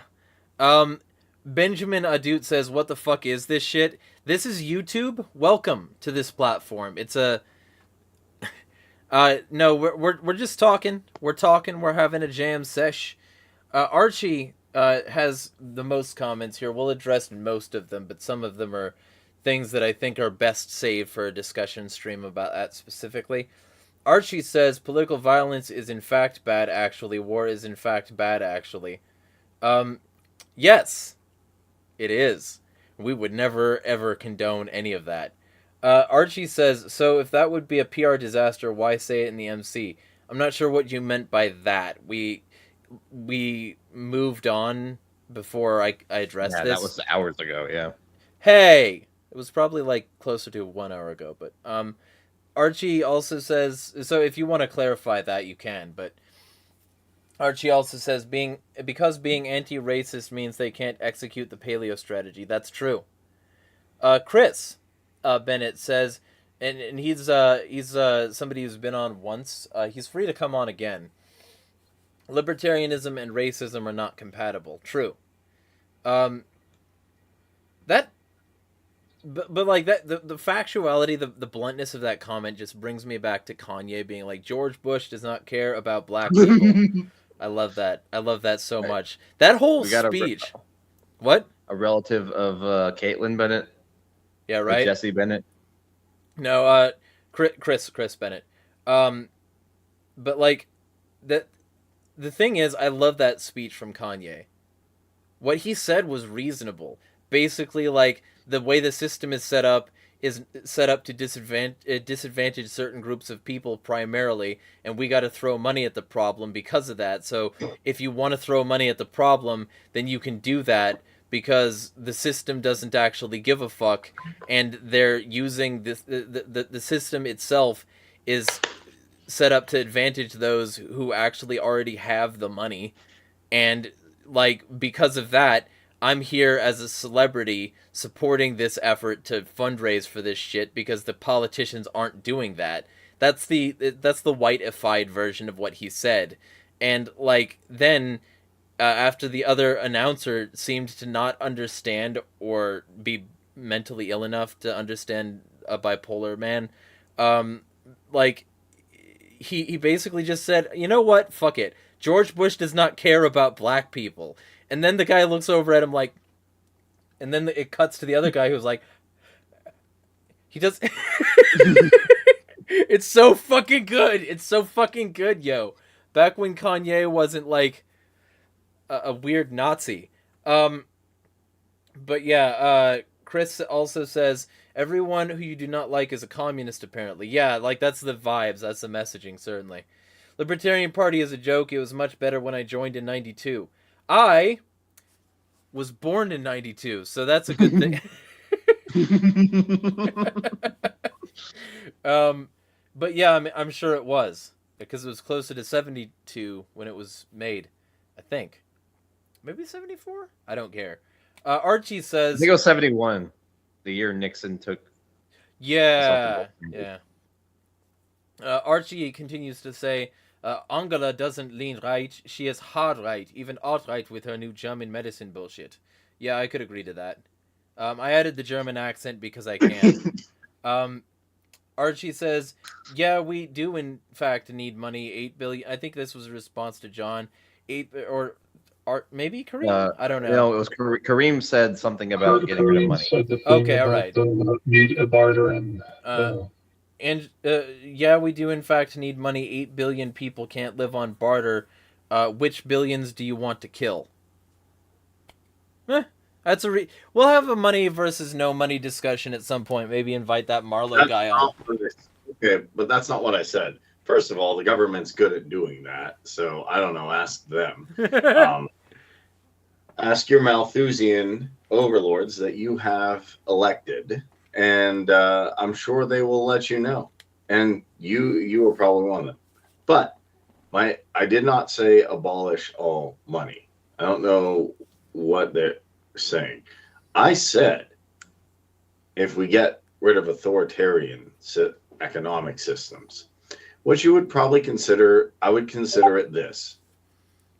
Right-wing authoritarianism is central banks and corporatism, what we have now. Left-wing would probably be like, yes, like something like like state capitalism or the Soviet Union. State Authoritarian capitalism is communism. right wing. I'm saying, well, whatever. I would consider Trotskyism authoritarian left wing, or like North Korea, or anything like that, where the state controls everything. If you take away those two, then you have libertarian systems. Right libertarian would be sound money. So no, that's not barter. That would be stuff like gold, crypto, or local currencies. If you want regional currencies, or if you just consent to a broader currency. And of course, by sound money, you mean that Discord notification sound that keeps happening. Heck yeah. So, but also, there are people in Appalachia who are definitely not getting killed. We're actually getting good mutual aid network, and it is working. And they are not using money. So I said, look, I agree with Zach. Markets aren't perfect. Markets have problems. People undercut each other. He's not wrong. And the only disagreement we had is, look, I disagree that everything should be moneyless. He wants to make as many moneyless societies as possible that want it. But it's a libertarian thing, so it's voluntary. That being said, also, you can have right-wing libertarian things and do it and use money as well. But you have to admit that when you take away even regular markets, people get greedy. And I understand greed is good to a certain extent. It helps innovation, but sometimes it doesn't. Sometimes people just literally will screw each other over. And I've seen that happen more than one time.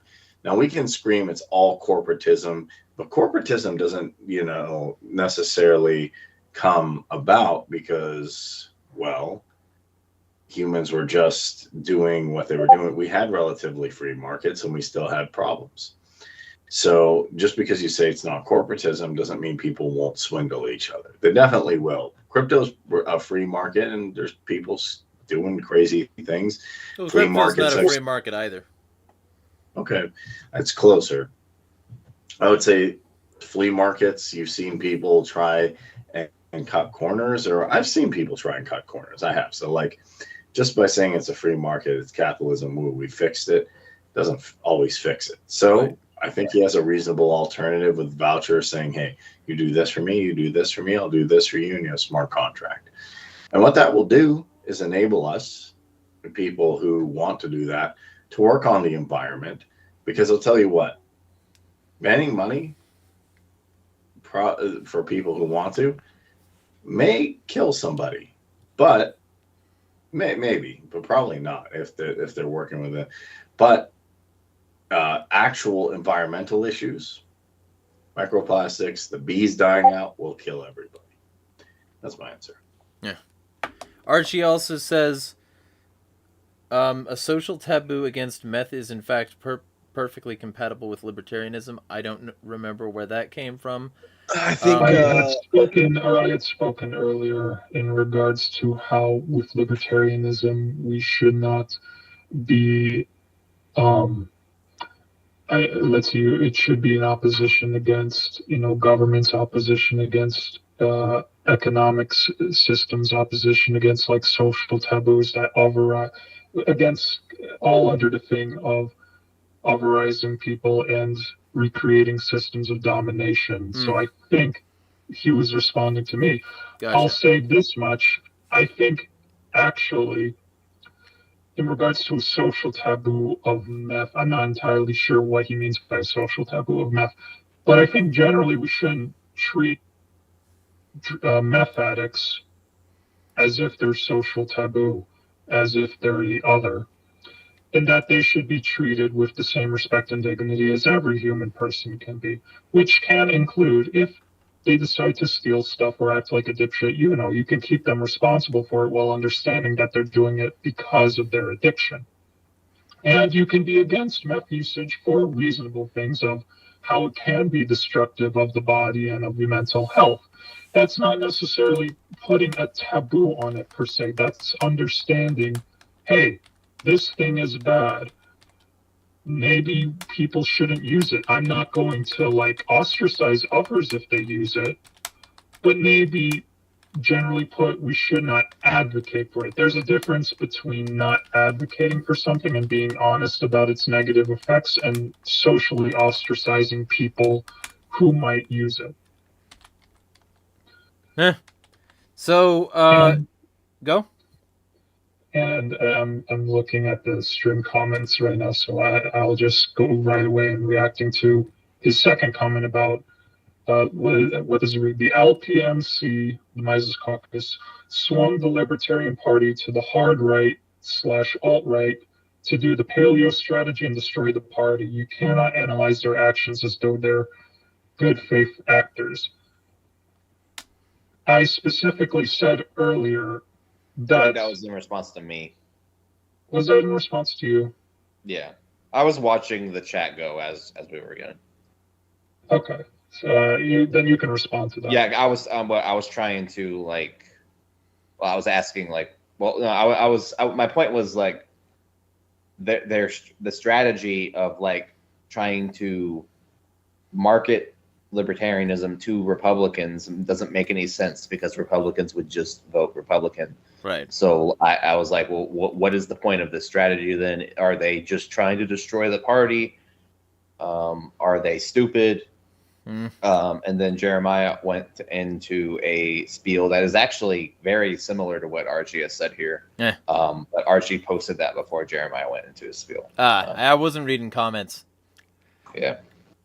I believe part of this, I did a fucking, like, I accidentally, like, revealed my most recent calls, I guess. Yes, Because I did see that. because I was, like, during this, I got a graphics job done, so, like, multitasking. If Yeah, y'all and need then- graphics and websites, hit me up, but, And Archie's like follow-up comment, I believe, is a response to Jeremiah after I made my point. potentially. I mean, I wouldn't be surprised, but I also wouldn't be surprised if they just, like, fucking saw a shiny and got distracted by the pocket watch. Like, it could easily be that the Libertarian Party wanted to do something better, but then realized that they couldn't do something better while still having the left, like, in their estimation of better, right? They couldn't do what they wanted to that they thought was better if the left was in the way. So they had to do a series of actions to purge the left, the wokes, the them, and that Trump might have just been a really easy way to shortcut to that goal. I don't know. But what I do know is that if they weren't trying to do that, if they were, it wouldn't look any different. You know, it's functionally the same. So, either way, I think we'll move into closing statements for today because it's almost 2 hours. But Yeah. Sounds good. We'll do John for like a 3-minute closing statement, then JD, then Kareem, and then I'll shoot. I'm not sure I have too much to close out on. I think I've said my main spiel already. Main thing is, if we want to have like a good libertarian movement, I think I agree with JD that we should be able to make connections with the left and maybe even with the right, insofar as it's specifically for libertarian means and for I can't talk to that. Ends. Libertarian ends. Well, Yeah. libertarian means and libertarian ends, I would think. You want to have ends be at least somewhat consistent with your means. And I would argue, by the way, and this is a point that I've made so many times, that you can't have like libertarian ends without libertarian means. Like, yeah, we did enough tyranny that we landed in liberty, I'm sure. Yeah. So main thing is we can create alliances with those who may be more on the right, like maybe some more like conservative, regular Republican folks who just simply they're a little bit more socially conservative, but they might still be open. Like maybe they're just older religious folks who are like open to people, but they'll be friendly with people even if they have their biases. You can be friendly with the left, even though they have more of social, and maybe of a more socialist idea, or maybe they're not the best with economics. You work with them in such a way so as A, to fight for the specific liberties you agree on. B, to then create connections to help agree with more ideas, and then to see, hey, maybe influence them to go towards more of a libertarian or even anarchist position. And having good communication in that sense by talking with people not necessarily as ideological markers, but as if they are actual people or like concrete groups that have shared representation in such a way that you push for liberty, you push for flourishing, and that they listen and they actually feel like, hey, this person gets me. You work with communication in that way. How you if you're able to do that, you're able to organize better. Maybe then it can lead to smashing the fucking state. Yeah. In regards to socials or whatnot, like I said earlier, on Twitter at Liberty Centuries. We also post our articles on Medium under the moniker of Liberty Centuries. You can check out the work I've made there in regards to current events, in regards to libertarian theory, or in regards to libertarian anarchist philosophy. JD. Cool. I think libertarians should be focused on communicating better. I think libertarians should be focused on tangible, like specific ways to make society better, and less focused on obscure, weird philosophical bullshit that nobody cares about. And I think libertarians should be more open to working with people that they disagree with. Most people agree with something that the Libertarian Party has to offer. Maybe even if the Libertarian Party takes it to an extreme that they don't really follow. I feel like we should be more open to compromise if it's something that makes the world a better place. Maybe not fully what we want. Instead of ending all the wars, we only end the conflict in Yemen, the conflict in Gaza. I that's still a net positive for me. We don't stop after that. We keep the ball going. But if we only accomplish that, I'd say it was worth it. I think we should stop trying to alienate people, and we should try to build some real unity, not unity with just Republicans. And I think we should try to, take things seriously. Maybe not be so online all the time. Maybe not tweet every single thought that pops into your head. Elon. Yeah, I mean, because Twitter isn't real life. Most people are not on that website. Most people are not on Facebook. And normal people think you're fucking weird when you start arguing about age of consent laws and, how many cookies the Cookie Monster could bake. Yeah. So, I don't know. Maybe try to imagine you're trying to talk to your dad or your uncle at the Thanksgiving table, That like, implies that to a real libertarians. person, That implies that and you're libertarians have like good relations with their families. and if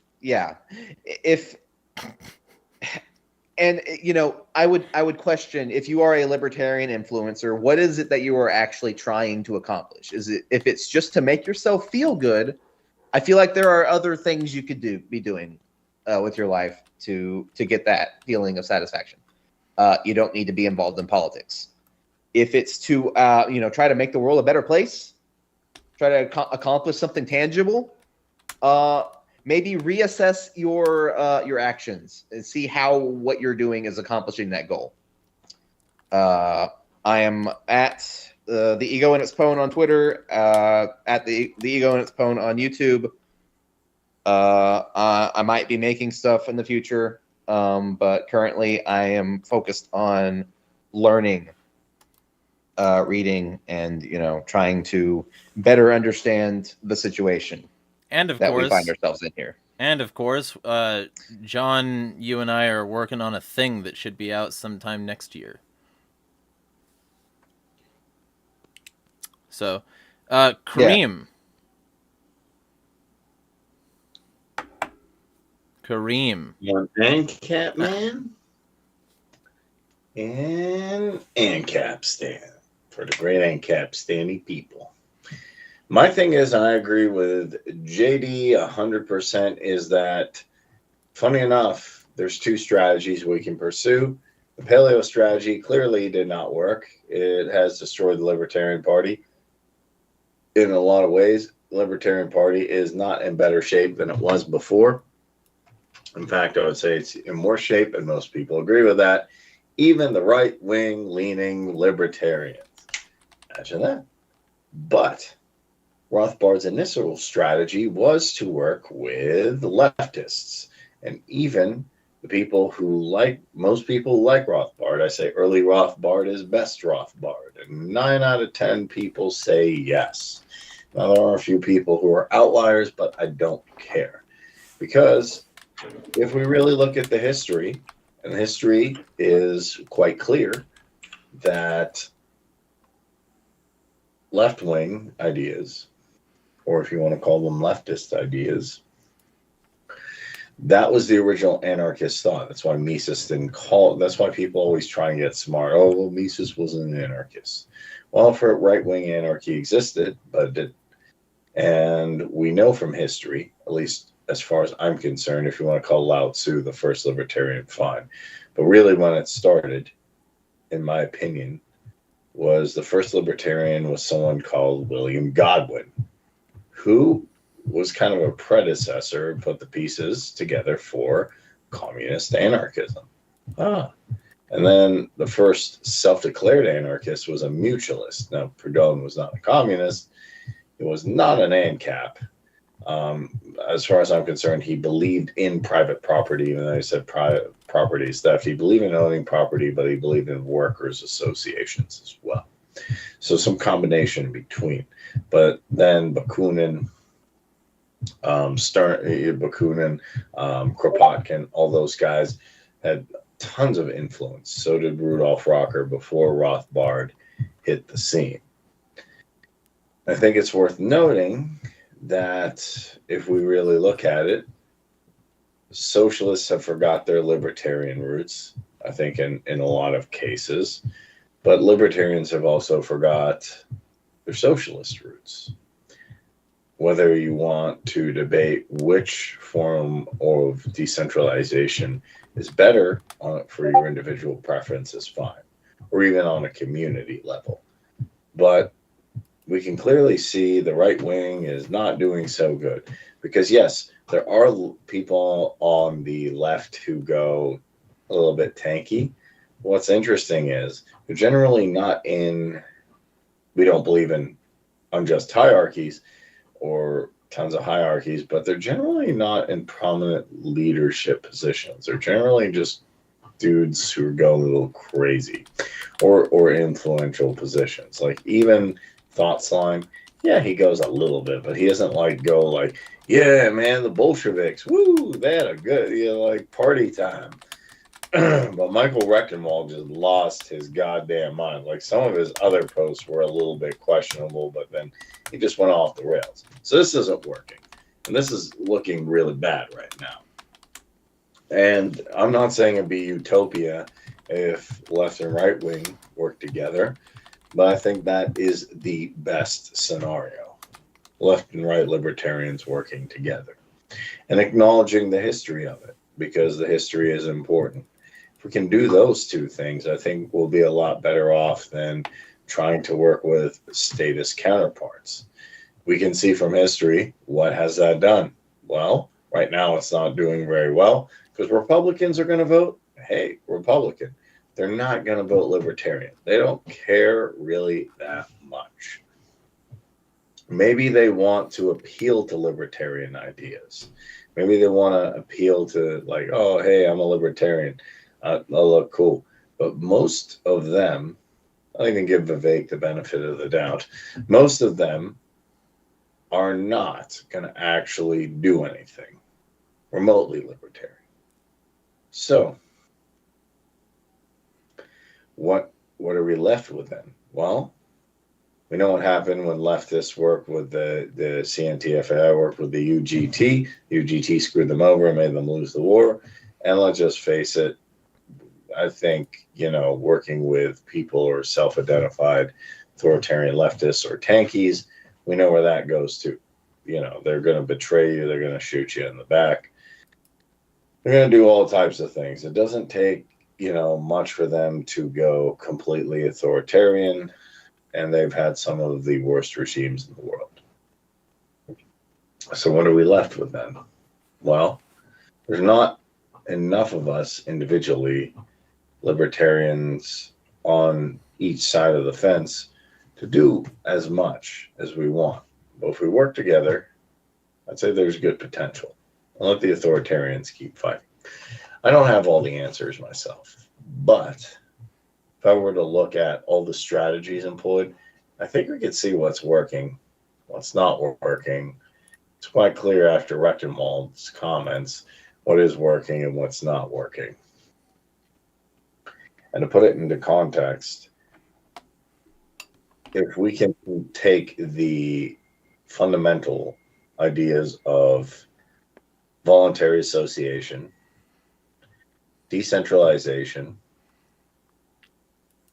and in some cases, economic systems that are based off of either sound money or voluntary exchange, I think, and then tie mutual aid in as kind of an equalizer, and also come up with methods of defense, which is definitely possible. It's that we can see everything that can be provided by a government could be provided mostly by the community or communities confederating or the free market. So if that's the case, let's get rid of the state. Let's work together, because I don't think either side has the answers. But maybe together we can come up with some good solutions. All right. Where can people find you? All right. You can find me on Twitter, Kareem6633. Jeremiah's looking at my weird responses to people, which is kind of funny. And you can find me on the Essential Libertarians. Going to do more stuff. Check out, I'm going to have Zachary Marlowe's thing up soon, so don't forget about that. Plus, Attack the System. Always good articles. Always good stuff. Been running since the early 2000s. And, of course, Mad Liberty Party. That's the Unity server I really like, because that brings the best of anarchists together. And we got some new members today. We're going to keep expanding, but I think anarchist unity is the way forward. If I didn't, then I wouldn't have gave that speech or be a part of it. So there's that. All right. And for me, for my money, I'm sick of the people who claim to be an alternative to the losers being bigger losers. I'm sick of the people who say that people just don't understand, not making an effort to be more intelligible or reach people. I'm sick of people who claim superiority doing the same shit that they claim makes the others inferior. I need people to raise themselves to a higher standard to get the fuck off the high horse. And if they're not willing to do the work necessary to be better and an alternative, then they're the reason they're losing. Because why would you bet on the losing horse who's got less numbers, less effectiveness, less approachability, less desirability, less money, less power, less anything? It doesn't make any fucking sense. If these people aren't going to try to raise their standards and become an actual competitive, like, a competitive institution, a competitive group, hell, a competitive product on a shelf. So many libertarian products are just dog shit, but because they're yellow and black, it's suddenly fine. If they want to actually be libertarians in a right-wing sense, then they need to start competing, and they don't fucking do that. They don't care. What they want is to feign competition. What they want is to feign superiority while being exactly the fucking same. And that's what needs to change.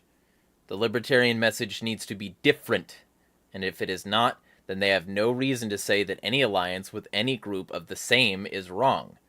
Because they're doing the same shit. And the ultimate truth is, I don't want to work with Kamala.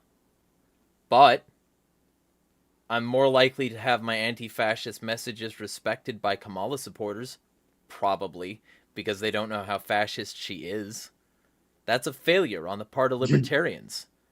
Yeah. Libertarians could do a better job of being anti-Kamala than just saying, but we're not Democrats and communists and waste traders and wokes. Shut the fuck up. Yes. Well, one thing to note is Nick Sarwark is actually seeming, well, she put out she's going to legalize marijuana after jailing a bunch of people. And Sarwark now, like, funny enough, you know, it's the old guard seem to be more pro-Democrat, like Tara DeSisto is giving to Act Blue. And now Nick Sarwark is saying, oh, well, look at Kamala. She's legalizing marijuana. Whoop-de-doo. I'm like, okay, whoop-de-doo. And the Mises is simping for the Republicans. How about getting libertarians to work together? Why is there no libertarian administration, right, or libertarian party doing that? But that's go. I even talked to Sarwark, actually. I was in a spaces with him, and I said, look, I want to help Chase get elected. He's like, yeah, it's a good idea. I'm like, okay, cool. Maybe, you know, we see. And then he's posting pro Kamal. You know, the LP, I think the real libertarians now are actually not voting, like you and Brad, or behind Chase. I don't, or maybe in some small circumstances with Jill Stein. Well, see, the thing is, and this is the thing I was about to say, we're in closing statement form at this point, but generally speaking, like, that's my complaint.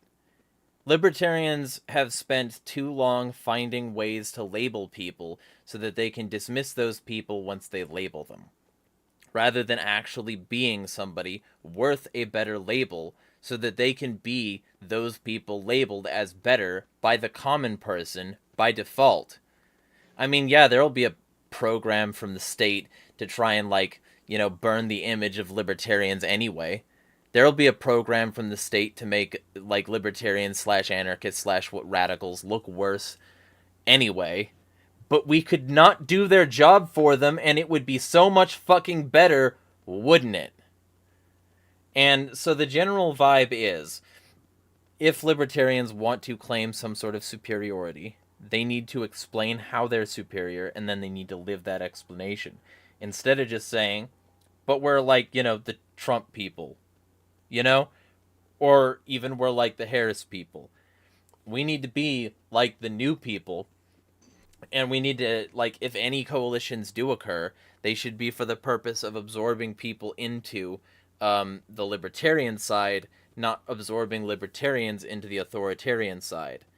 It needs to be a purpose of actually drawing people over to something better.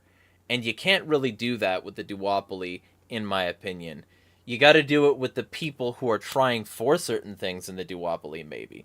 But you can't do it with the duopoly. The best you can hope for is trying to find the people who are like, yeah, I want the good things that either Kamala or Trump are allegedly promising, but also I would like something better than that, please and thank you. You know, yeah, if there's a new way, I'll be the first in line, but it better work this time. That kind of shit. We need to get that person on board. You know, instead of being the kind of person from fucking Let 'Em Burn by Nothing More and fucking legalize whatever gets me high. Fucking, that doesn't matter. What matters is that there aren't people in cages for something that they didn't wrong anybody for. But ultimately, a lot of these people, like, when you just say weed, they're like, yeah, I like weed. And that's kind of part of the problem. They've become indolent and they use whatever substance they can in order to reinforce that. I've met so many libertarians who are shiftlessly addicted to one thing or another. And as long as a politician, like, coddles that shit, they'll be on board. And this is the kind of thing that we need to get past. We need to get past the ability to be leashed by coddling, to be leashed by certain people like pandering and appealing to certain interests of ours. Trump is going to free Ross, so the fuck what? There are going to be 10,000 Ross is one guy. Yeah, there are going to be 10,000 more Rosses by the end of the first year that Trump is in office. He wants to set up internment camps on the borders for homeless people, legal migrants, illegal migrants. He wants to set up fucking concentration camps, and he wants to use the Enemy Act in order to do it, which means he could activate it against regular American citizens and people who are trying to legally naturalize themselves, like the Haitian community. So, when it comes down to it, we are dealing with people, and then Kamala Harris, she can claim to be the progressive, super progressive candidate. She could have ended the war on drugs. She could have done that already. You know, she could have gotten on a task force with Biden and actually done something about scheduling marijuana. Did they do that? No. Well, the DEA was already in the process of doing that. Yeah, maybe, unless that gets stymied. But the point is, I think it's one of these things. It's like Roe versus Wade. They could have codified that, and they didn't.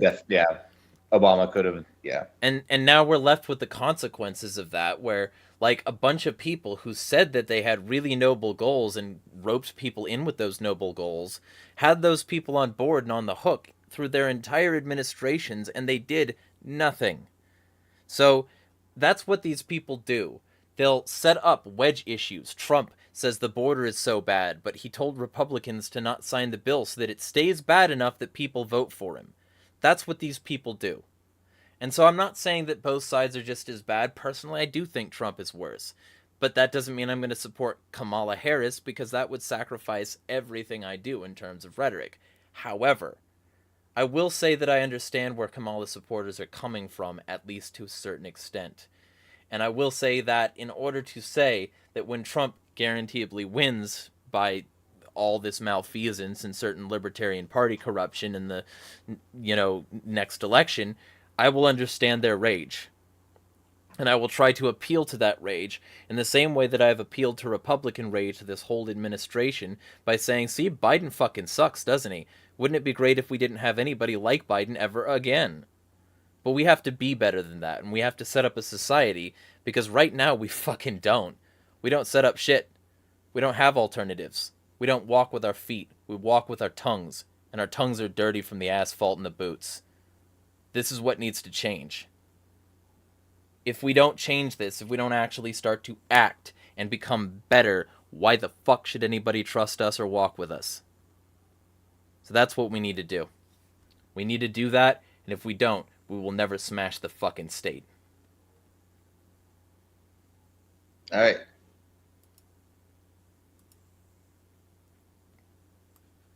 I was waiting for him to say the line.